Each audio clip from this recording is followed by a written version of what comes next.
So one quick story about how Run Away With Me was written. So we knew we wanted a moment in the show The Mad Ones, which used to be called The Unauthorized Autobiography of Samantha Brown.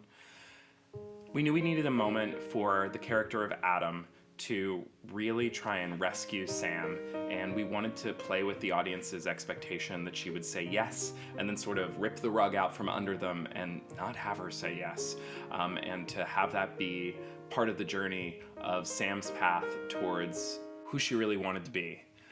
So we were thinking about just like writing a big sweeping love song.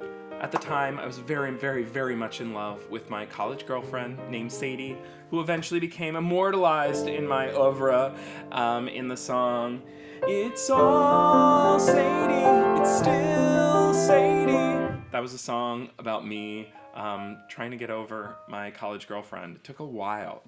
We had a really great relationship. We're friends now. She's awesome. She posts amazing pictures of her gorgeous dog on Instagram, and it's the best.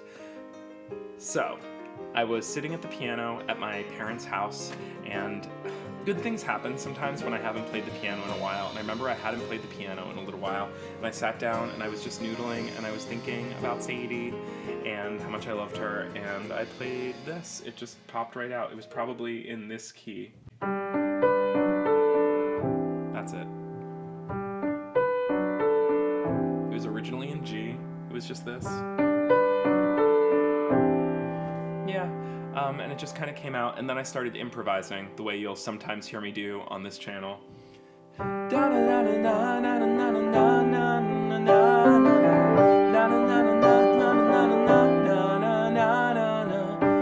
So there's a recording somewhere of me going.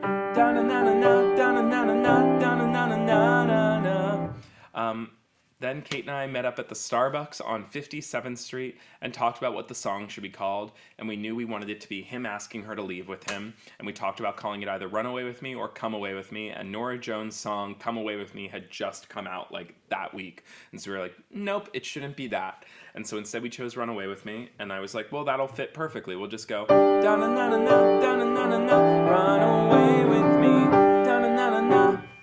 And then we walked through Union Square Park. I don't know why I remember this. And we talked about how those phrases, run away with me, should not, they should seem like they're going to lead forward and then not. So instead of run away with the stars, run away to the car, or whatever. Instead of that, we wanted it to be run away with me, but this sense of anticipation, right?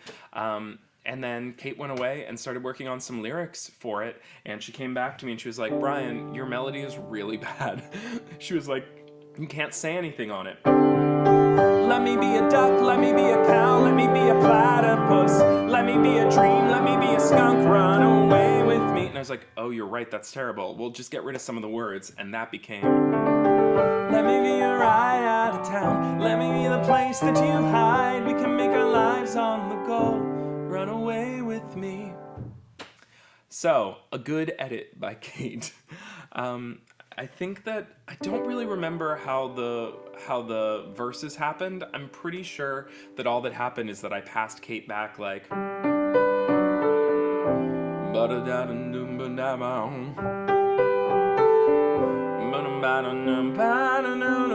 she was like, I don't know, can we just do Let Me Catch My Breath?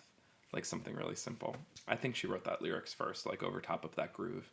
And then Kait really was responsible for the bridge. We were sitting in Kait's apartment in Washington Heights, and I think I was sitting on the floor, and I remember she just said, well, let me just take a pass at the bridge, and I think she just wrote those lyrics down, and I remember all I knew is that I wanted to go into 9/8, because I thought it'd be really cool to, instead of being in 1, 2, 3, 4, 1, 2, 3, 4, to be in 1, 2, 3, 1, 2, 3, and just have this sense of sweep and expansiveness.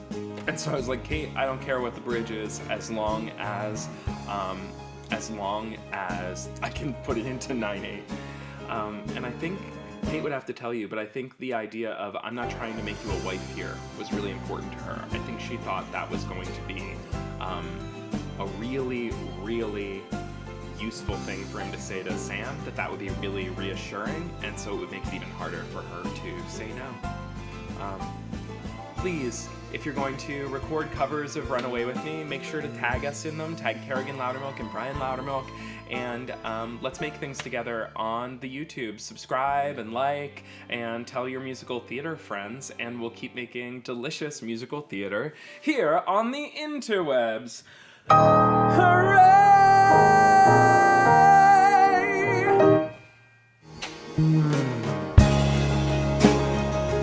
Thanks, like and subscribe.